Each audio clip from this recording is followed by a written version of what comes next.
আমার একটা ফ্রেন্ড আছে, সাচ্চা প্রেমিক বন্ধু আমার। হালালভাবে প্রেম করে, ইসলামিক আইন মাইনে প্রেম করে, যদিও পরের মেয়ের সাথেই প্রেম করে। আবার আমারে ও এটা ফতোয়া দেখাইছে যে প্রেম করা ভালোবাসা এটা কোনো হারাম কাজ না, এটা একটা সুন্নত। ভালোবাসা, মানুষের প্রতি মানুষকে ভালোবাসা, এটা হারাম হইতে পারে না।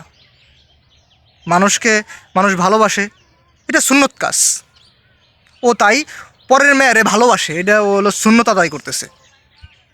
পরের মেয়ের সাথে কথা বলে, এটা একটা সওয়াবের কাজ। আমি ওর সাথে কথা বলে বুঝলাম যতটুকু, ও এইটাই মনে করে যে ভালোবাসা, প্রেম, এটা হলো একটা সুন্নত কাজ, হারাম হইতে পারে না। ও আর একটা কথা কইছিল যে বন্ধু আমার কইতেছে, বন্ধু আমরা তো প্রেম করি না, প্রেম হইল হারাম।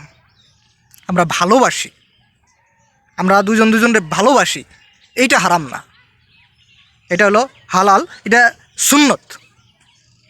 ওর একটা কথাই আমার খালি শুই না, মানে মনে পড়ে হাসা আসে, সুন্নত, ভালোবাসা সুন্নত।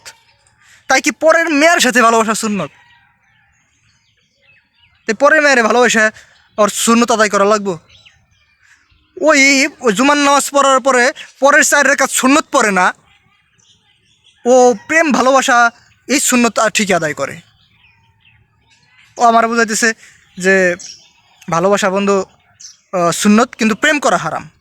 তাহলে এই দুইটার ভিতরে পার্থক্য কী আমার মাথায় ঢুকতেছে না। প্রেম করা হারাম হইতে পারে, ভালোবাসা সুন্নত, মানে জিনিসটা আমার ঠিক মাথায় ঢুকলো না। আপনারা যদি কেউ জানেন দুটার পার্থক্যটা কি, আমরা অবশ্যই জানাবেন।